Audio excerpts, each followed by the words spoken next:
টার্গেটটা হচ্ছে স্টুডেন্ট, আর অভিভাবক তার জায়গা থেকে স্টুডেন্টের জন্য কাজ করে। শিক্ষক যারা আছে বা প্রতিষ্ঠান যেটা আছে প্রতিষ্ঠানের জায়গা থেকে শিক্ষার্থীর জন্য কাজ করে। এই কারণে মূলত প্রতিষ্ঠান, শিক্ষক এবং অভিভাবক এরা সব প্রয়োজন অ্যাক্টিভ, আর তাদের টার্গেটটা হচ্ছে স্টুডেন্ট অ্যাক্টিভ। কিন্তু আমাদের মাঝে মাঝে সমাজে দেখা যায় যেখানে তিনটা টিম যখন হয় তখন মানে একটু অঘটনের সম্ভাবনা থাকে বা পুয়ার রেজাল্টের সম্ভাবনা থাকে। যদি এখানে দুইটা পক্ষ থাকে, আমি যেটা বলতে চাচ্ছি যে অভিভাবক এদের পূর্ণ আস্থা থাকা উচিত, শিক্ষকদের প্রতি পূর্ণ সম্মান থাকা উচিত, আস্থা থাকা উচিত এবং সেই অনুসারে তাদের আচরণ থাকা উচিত।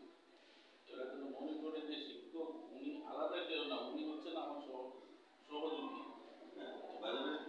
আমি আলাপ করতে যাচ্ছি যে বর্তমান শিক্ষা মমতা অনেক চেষ্টা এবং আইসিটি প্রতিষ্ঠা তৈরি হওয়া বিষয় ডিজিটাল বাংলাদেশ সম্পর্কে বলেছেন 2021 থেকে 21 সালের মধ্যে আমাদের দেশে ডিজিটাল বাংলাদেশ ওভারঅল আমরা কিন্তু 2021 সবার কাম করে আমরা স্মার্ট বাংলাদেশ তো আজকে ডিজিটালের যে সুবিধা এবং স্মার্ট বাংলাদেশের যে সুবিধা করছেন সেই সম্পর্কে আপনি ব্যবস্থা করে দেবেন এবং আপনি সেটা ডিজিটাল ল্যাপটপ কিনা এবং আইসিটি ভবন আপনি পেয়েছেন কিনা সেটা জানতে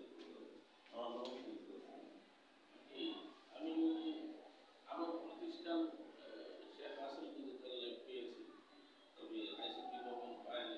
আশা করছি আমরা মাননীয় প্রধানমন্ত্রী আশা করতে আসলে স্কুল কলেজগুলোতে যেভাবে উন্নয়ন কার্যক্রম হচ্ছে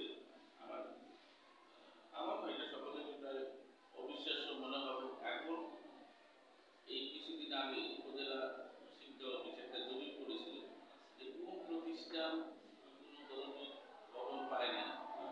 তো উপজেলা শিক্ষা অফিস আসলে কোনো প্রতিষ্ঠান বের করতে পারে নাই যে বর্তমান প্রধানমন্ত্রী ক্ষমতায় আসার পরে একটা প্রতিষ্ঠান বাকি আছে যে প্রতিষ্ঠান কোনো ভবন পায় না। এই ধরনের কোনো প্রতিষ্ঠান নাই, সবাই হয়েছে। তো সেই হিসেবে আমার আস্থা এবং বিশ্বাস আমরাও পেয়েছি, তবে আশা করছি আরো হবে। আইসিটি ভবন হয়তো বা সময়ের ব্যাপার পেয়ে যাবে ইনশাআল্লাহ। ধন্যবাদ স্যার। আমি একটু স্যারের কাছে একটু জানতে চাচ্ছি স্যার আমাদের প্রিন্সিপাল সম্পর্কে কিছু কথা একটু বলবেন।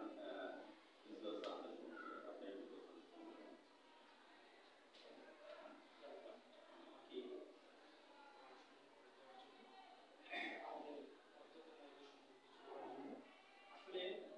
ওই আমি মনে করি আমরা আমরা আমার দৃষ্টিতে উনি স্মার্ট নেতৃত্বে আমরা মনে হচ্ছে আমরা ভালো করতে পারি। ভালো করেছি, আমরা আরো স্যার আপনি একটু আমাদের প্রিন্সিপাল সম্পর্কে একটু বলুন। ধন্যবাদ। আমাদের এবং অভিজ্ঞ আরো শুনছিলেন অভিজ্ঞতা অনুষ্ঠানটা নিয়ে আসার পর থেকে যথেষ্ট উন্নত হয়েছে। আরো দ্বিতীয় এবং শৃঙ্খলা এবং স্যার একটু স্যার সম্পর্কে ধন্যবাদ। আমার পূর্বে স্যার এইটা বলছিলেন যে আমাদের স্যারকে যে এনার্জেটিক পার্সন, ওনার এই এনার্জেটিক কারণে আমাদের প্রতিষ্ঠানটা সব দিক থেকে এগিয়ে যাচ্ছে। আশা করছি স্যারের নেতৃত্বে আমরা আরো সুদূরপ্রসারী ভাবে এগিয়ে যাব। স্যার আমি একটা